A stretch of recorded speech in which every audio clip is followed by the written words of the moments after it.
Master Xehanort has certainly been a huge part of the Kingdom Hearts series. As the main antagonist, he's made his presence in every game of the first saga in multiple forms. Even if certain entries do not have him as the main threat, his presence is felt as either a mysterious entity or an imminent force. His threatening nature and actions have left an effect on nearly every single character in the series, and it's no secret at this point how far he was willing to go to achieve his goals. So it certainly came as a surprise to me, and many others, how rather simple his defeat was. Not in terms of how our heroes rose above and won in battle, but rather the fact that Xehanort willingly gave up after all his years of planning and attempts.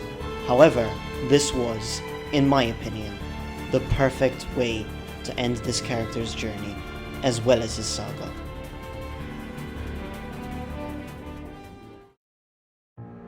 Xehanort is one of the most fascinating characters in the series for me. While the character technically made his debut in the first game in the form of Ansem, his official introduction was made in Kingdom Hearts 2, yet, even then, not much was known about the original entity. Sure, we learned more about him through Xemnas, but he was not given much backstory and source of motivation. Now don't get me wrong, his Heartless and Nobody had both been given details about their motivations and goals, yet Kingdom Hearts 2 left few implications on the character's origins, especially as he had lost his memories according to the secret Ansem reports. It is thanks to Birth by Sleep where we are provided his origins and why he seeks Kingdom Hearts.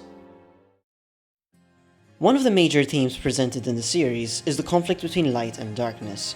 In many forms of narrative, the dark side is presented by villains, evil beings with nothing good in mind for the world and its inhabitants. The series, however, uses an interesting method of presenting that conflict.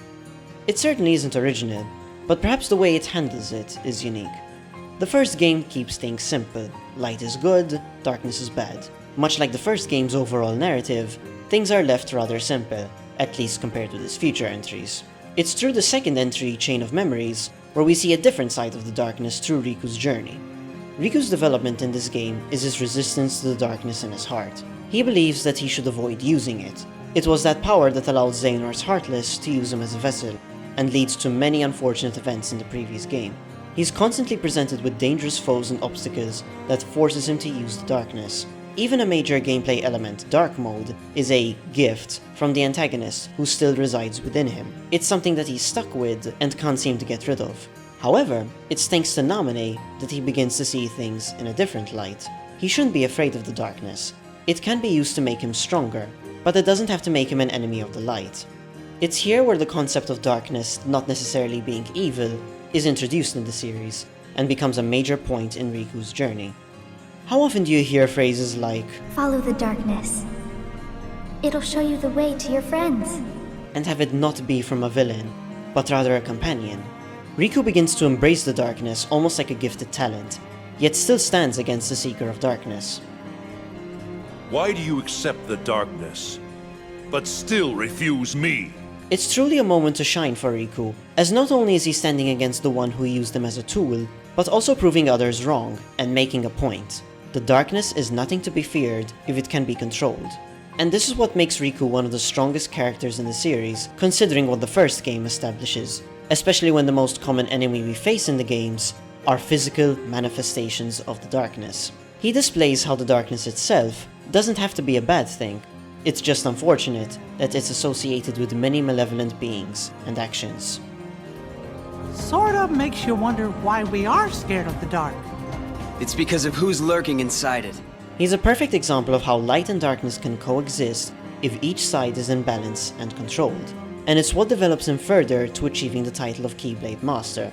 He's proven himself and earns that title as a form of respect, and displays signs of a strong will and a strong heart.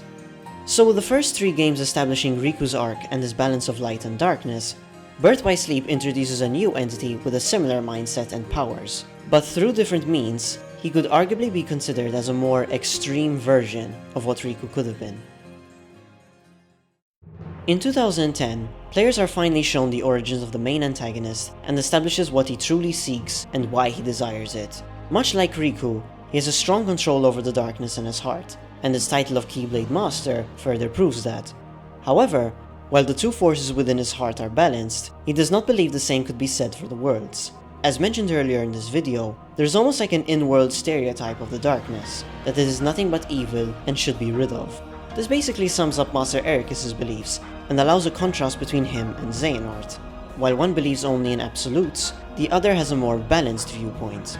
While Xehanort aimed to deceive Terra to eventually use him as a vessel, his ideology is still presented to the player, both in Terra's story as well as his reports. Xehanort does excel in his dark powers, yet he does not despise the light, nor does he wish to destroy it. Xehanort seeks to create a new world, where light and darkness could exist in balance, unlike the world he lived in, as its history and legends speak of destruction and ruin. The world had begun in darkness, and it was the precious light of Kingdom Hearts that provided the start of a new one. However, there were those with evil intentions, and it was their darkness that had spread like a plague, and consumed the entire world, not only destroying it, but also devouring Kingdom Hearts, and causing it to disappear forever. It was thanks to the light within the hearts of children that a second chance was given to the world, or rather, worlds. But in the age that Xehanort lived in, light had taken tyranny over the worlds instead, and further reminded by his brother Pupil, the darkness itself was believed to be evil. In one age or the next, there was misbalance, and it was something that Xehanort sought to correct. This is what sets all his plans into motion, to forge the Keyblade, unlock Kingdom Hearts, and spawn a new world, where he would ensure that previous failures would not be repeated, and over many games, he would use countless means to reach his goals. His ideology becomes an obsession. Needless to say at this point, another theme presented in the franchise is the power of friendship. As cheesy as it usually is, the Kingdom Hearts series presents it in such a way that I feel could not be described in words alone. It feels almost magical in my opinion. Perhaps it's because friendship is displayed as an actual power, how strong bonds between companions is manifested in numerous forms. Perhaps it's also because the series doesn't shy away from this theme, and thankfully never mentions it in an annoying tongue-in-cheek manner, but rather embraces it with pride, and never backs down. It's cheesy, sure, but it's also wholesome, and, in my opinion, meaningful. I don't need a weapon. My friends are my power. So with such a major theme prevalent in the series, Xehanort sets up an interesting contrast with it. In order to achieve his goals, he is prepared to sacrifice his own friendship. His desire to sate his curiosity causes him to not only scar Ericus, but to also strike him down. As extreme as Ericus' decisions could be, he still accepted Xehanort's return to the land of departure and seemingly forgave him, something which surprised the Seeker. Xehanort was willing to give up friendship for his own desires, and be alone. How very true. But if the light of friendship is a form of power, the darkness of being alone is a power even greater. Darkness is the heart's true nature. It is thanks to this that Xehanort is portrayed as a perfect contrast to Sora, the ordinary boy who wasn't destined for anything. He wasn't supposed to gain a Keyblade, and thus was thrust into this adventure by accident. Meanwhile, Xehanort's objective was to dictate everyone's destiny. However, despite the major differences between these two, there are interesting parallels and similarities. Nerd Odyssey highlights the contrast between these two characters in The Contrast of Xehanort and Sora, which I highly recommend checking out. But I'd like to quickly bring up a point he mentions, that Sora's heart is almost like a hospital for others' hearts, while Xehanort forces his connections on others. Both having made connections to others, and both make sacrifices. But while one desires only to aid his friends and heal them, the other removes their free wills and have a part of himself in those around him. Xehanort intended to reduce many others to merely being duplicates of himself, once again highlighting how he's sacrificing others for his own plans. Meanwhile, Sora is willing to sacrifice himself on numerous occasions for the benefit of his friends, asking nothing in return. Sora has a heart like that, uncorrupted, willing to see the good before the bad. When he sees the heart in something, it then becomes real. When a connection seems broken, he may have the power to mend it. And to further display the similarities, they both had simple beginnings. They were raised in a tiny island, and the Keyblades they've mainly used were originally someone else's. While Xehanort sought out his destiny, Sora's was accidental, and yet, he's still proud of it. Sora was never chosen for any of this, and he doesn't care. He's simply proud to be a part of those who were.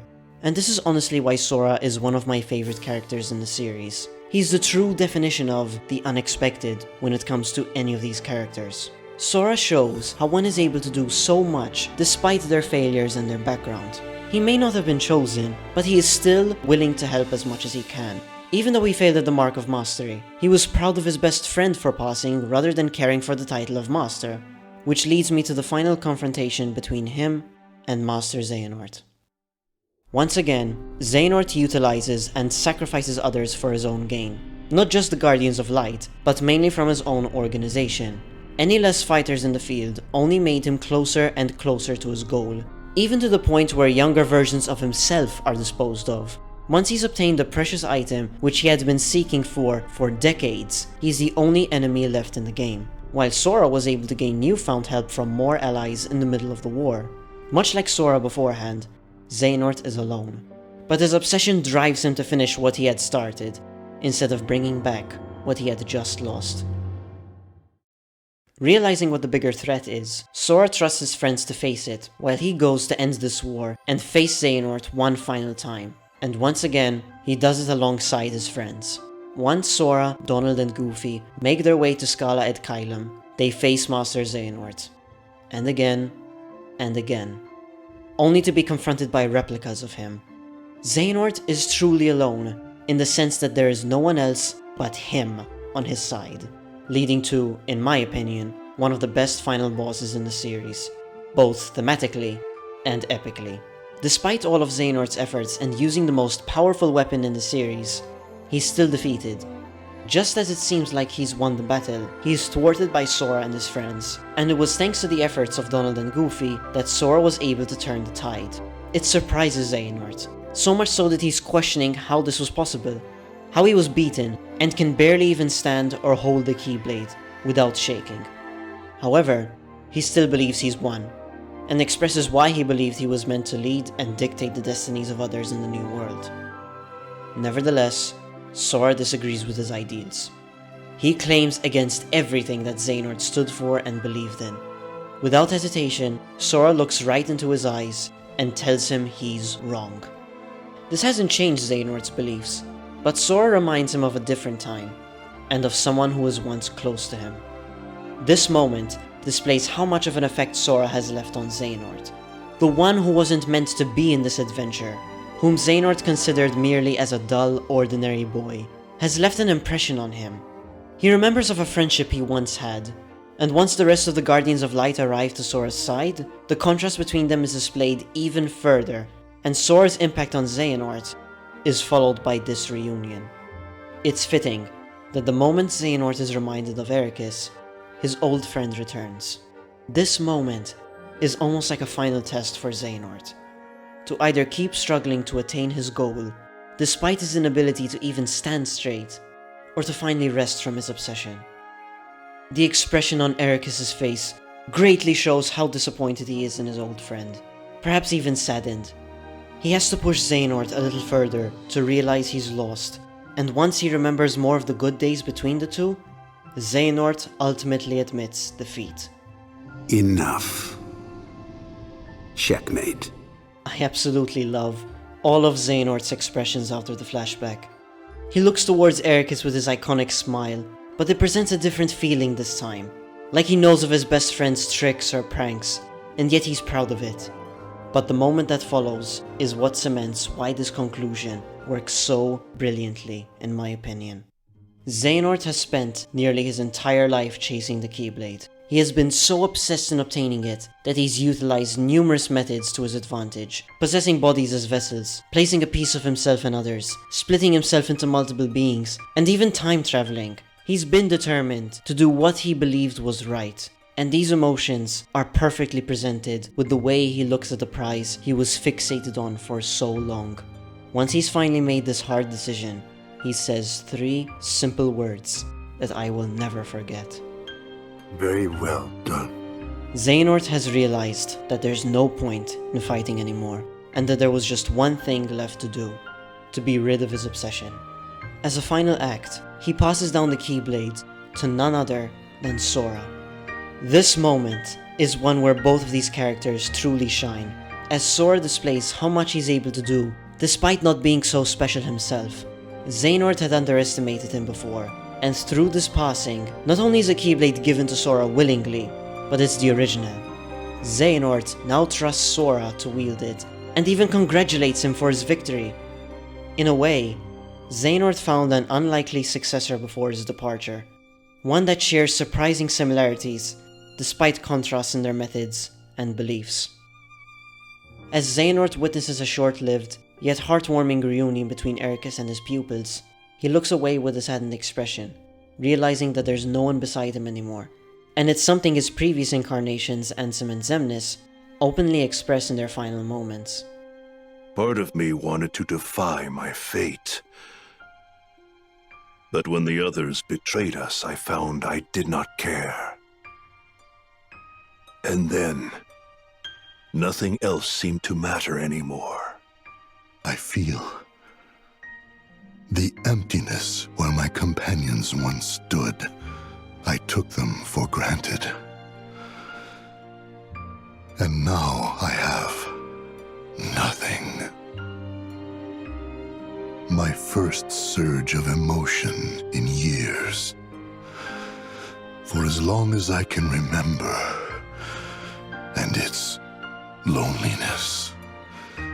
The emotions expressed by these characters are not only fitting for them in their last stands, but they also make parallels with the saga's finale. With the theme of the passing of the torch, Xehanort is not only leaving behind the Keyblade, but also pushing our protagonists to move on as well. It is time to move on, boy. There is more to seek. So go forth now and seek it. Xehanort willingly pushed away all those he was surrounded by and had connections with. He is now alone. Or so he believed, as he is once again surprised by his brother pupil. Despite Xehanort's actions in Birth by Sleep, Ericus chooses to pick up and carry his old friend over his shoulders. Xehanort discovers that he's no longer by himself. It took the power of an old friendship to convince him to stop trying and finally move on.